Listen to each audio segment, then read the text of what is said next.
Honestly, I'm so excited that my family's here and that everyone is here and they came out. And I see beautiful eyes that will never be bored of the. For years, the Beckham family presented what looked like a flawless fairy tale. Polished red carpet moments, perfectly styled photos, luxury homes, and a brand built on unity, success, and control. But lately, that carefully maintained image has started to fracture, and what's emerging behind the scenes feels far less glamorous. At the center of it all are Brooklyn Beckham, his wife Nicola Peltz, and her billionaire father Nelson Peltz.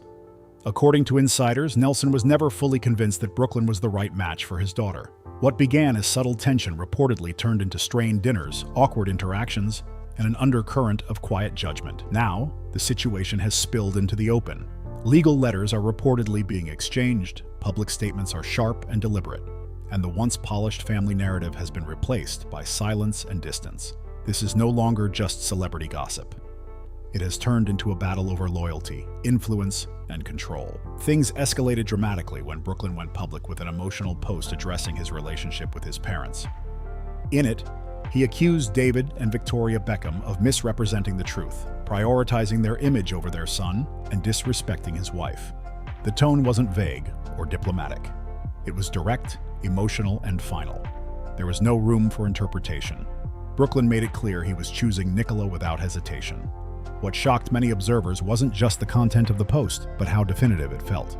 There was no suggestion of reconciliation, no olive branch, no, "we're working through it." It sounded like a clean break. Insiders say the public post followed serious private communication. Reports suggest David and Victoria had sent Brooklyn a personal letter, attempting to reconnect after communication had reportedly broken down. According to sources, their message wasn't confrontational. It was described as emotional and focused on concern for their son's well-being. But what allegedly followed raised the stakes. It's been reported that Brooklyn responded with legal boundaries, requesting that future matters be handled privately and through representatives. If true, that marked a turning point. The situation shifted from emotional family strain to something far more formal and structured. Speculation has intensified around the influence of Nicola and her father, Nelson Peltz. Observers question whether Brooklyn is acting entirely independently or whether he's being guided by a new power structure. Critics point to the timing and coordination of public statements, suggesting a calculated approach rather than an impulsive reaction. Brooklyn has firmly denied any suggestion that he is being controlled. In follow-up posts, he emphasized that his decisions are his own, and that he is simply standing up for himself and his marriage. He described years of feeling managed and said he is choosing independence. His message was clear. He sees this as freedom. Yet critics argue that since distancing himself from his parents, Brooklyn's life appears increasingly aligned with the Peltz family orbit.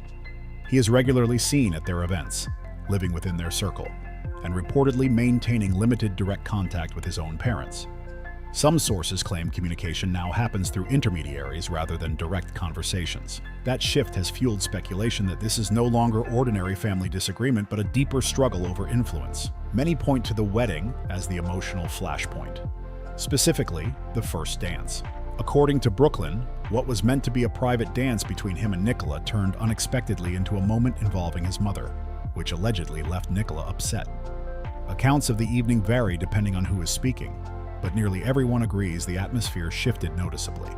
What could have been brushed off as a misunderstanding reportedly became symbolic of something bigger: boundaries, control, and visibility. For some insiders, that night marked the beginning of an irreversible divide.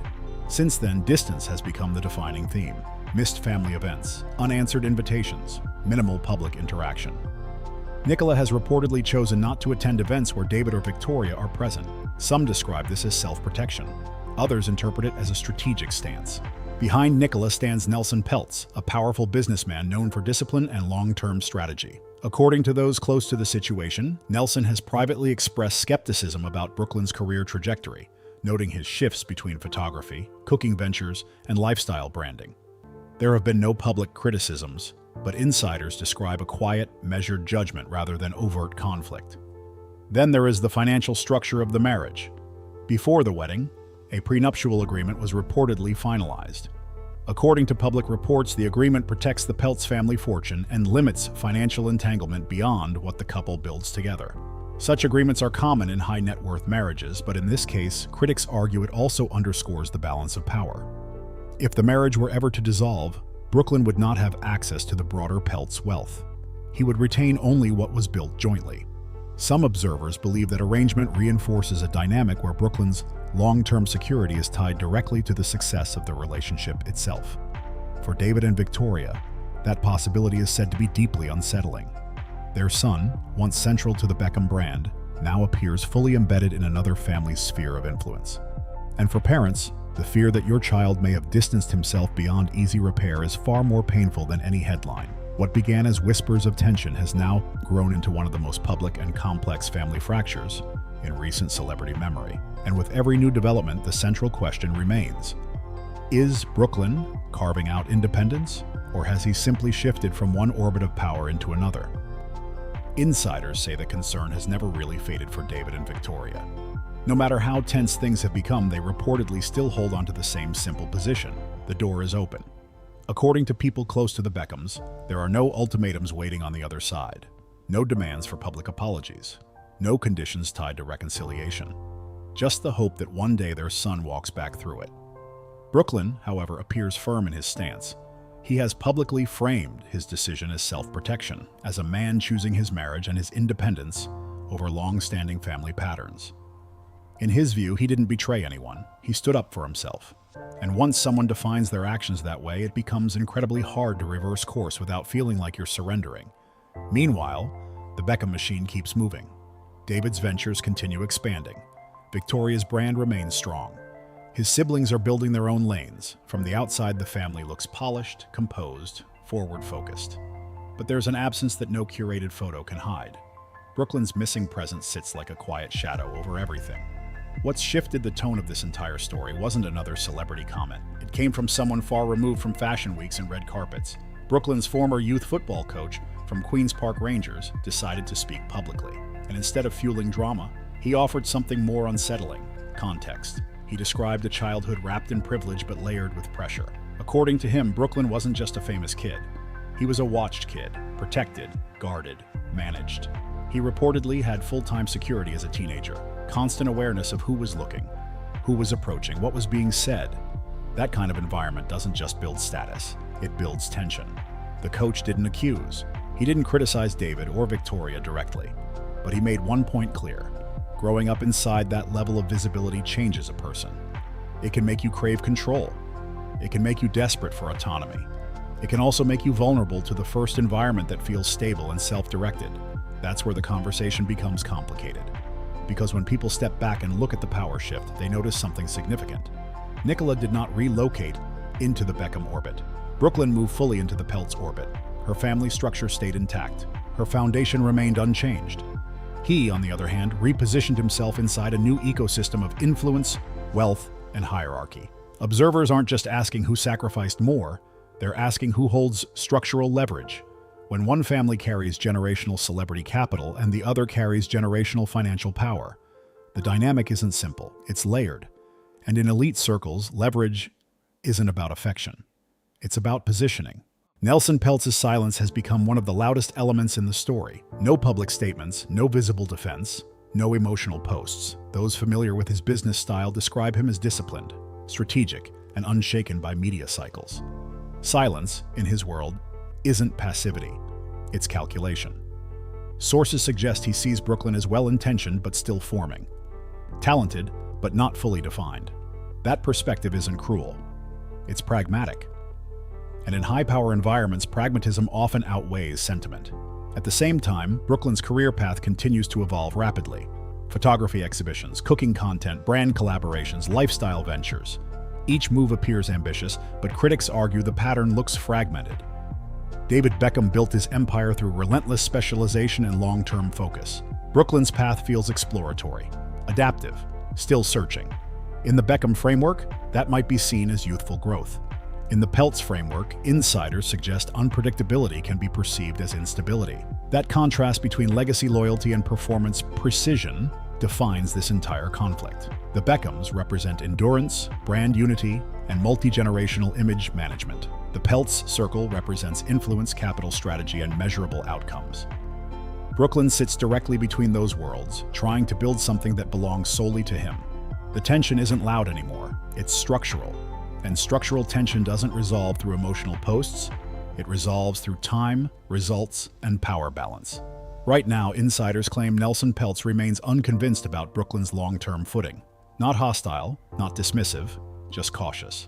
And in elite environments, quiet caution can shape everything from opportunity access to family integration. That's why this story feels bigger than a feud. It's about identity under pressure. It's about what happens when a young man raised inside one empire chooses to anchor himself inside another. And it's about whether independence can truly exist when surrounded by two systems built on control in very different forms. Insiders who move in Nicola Peltz's world say something else that adds another layer to this entire situation.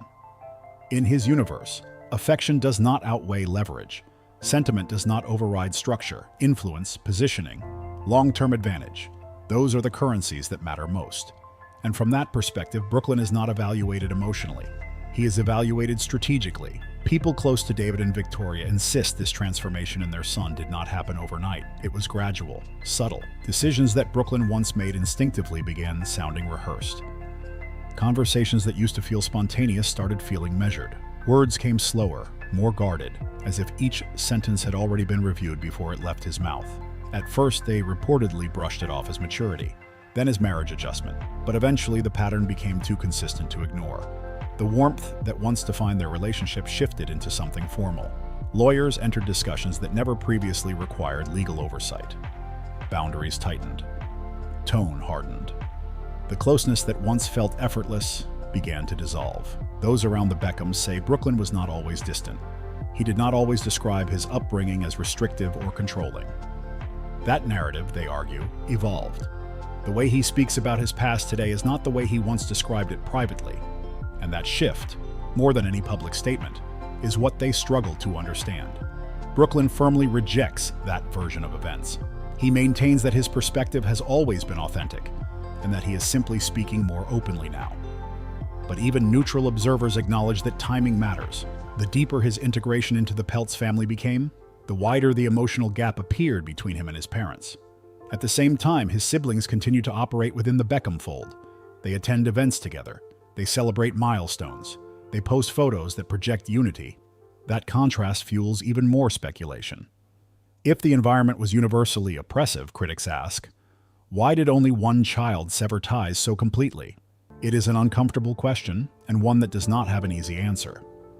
Some supporters argue Brooklyn is simply the most sensitive, the most independent, the most unwilling to compromise. Others believe this is less about rebellion and more about alignment, about which world ultimately offered him a stronger sense of identity. Either way, the divergence is undeniable. Behind the scenes, insiders describe the emotional toll as severe. There are no spontaneous phone calls, no easy family gatherings. Every interaction, when it happens, is reportedly structured and deliberate. Conversations are described as transactional rather than relational. When communication begins to resemble negotiation, rebuilding intimacy becomes exponentially harder. Unlike many celebrity disputes that cool off quietly before a carefully staged reunion photo appears, this conflict feels different. It feels embedded, structural. Two powerful families operating under entirely different value systems, each confident in their own framework. And in the center stands one man whose identity is still evolving. On one side sits legacy, loyalty, endurance, brand cohesion, generational continuity. On the other sits capital, strategy, influence, measurable success, calculated advancement. These are not just personality differences, they are philosophical divides. And philosophical divides do not dissolve easily. The longer the separation persists, the more permanent it risks becoming. Not because anyone wants permanent damage, but because pride, public statements, and legal boundaries accumulate weight. Each additional headline adds another layer of complexity.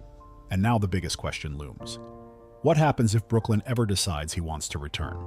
Walking away can feel empowering when conviction is strong. Returning requires humility on all sides. It requires reframing narratives that have already been broadcast globally. It requires forgiveness that cannot be forced. David and Victoria are said to remain open. They have reportedly placed no expiration date on reconciliation. But insiders also caution that reopening doors is rarely as simple as unlocking them. Public words cannot be unsaid. Legal actions cannot be erased. Trust, once fractured, demands time to rebuild. There are also variables beyond Brooklyn's control. Would Nicola support a reintegration? Would Nelson view renewed closeness as a threat to structure? Would both families be willing to soften positions that have now solidified publicly? At this stage, there appear to be two parallel Beckham realities, one moving forward as a unified brand, the other operating independently, rooted in a different sphere of influence. Brooklyn insists he has no regrets. He stands by his decisions. David and Victoria say they will wait as long as necessary. Nicola remains composed, presenting stability in the midst of turbulence. What remains uncertain is whether these two worlds can ever overlap again without compromise. Because when loyalty, power, identity, and pride collide at this scale, outcomes are rarely simple. They define legacies, they shape futures, and they test whether independence and belonging can coexist without one overpowering the other. If you found this breakdown insightful, make sure to like the video, subscribe to the channel, share it with someone who's been following this story, and drop your thoughts in the comments below. I want to hear where you stand, and with that said, I'll see you in the next one.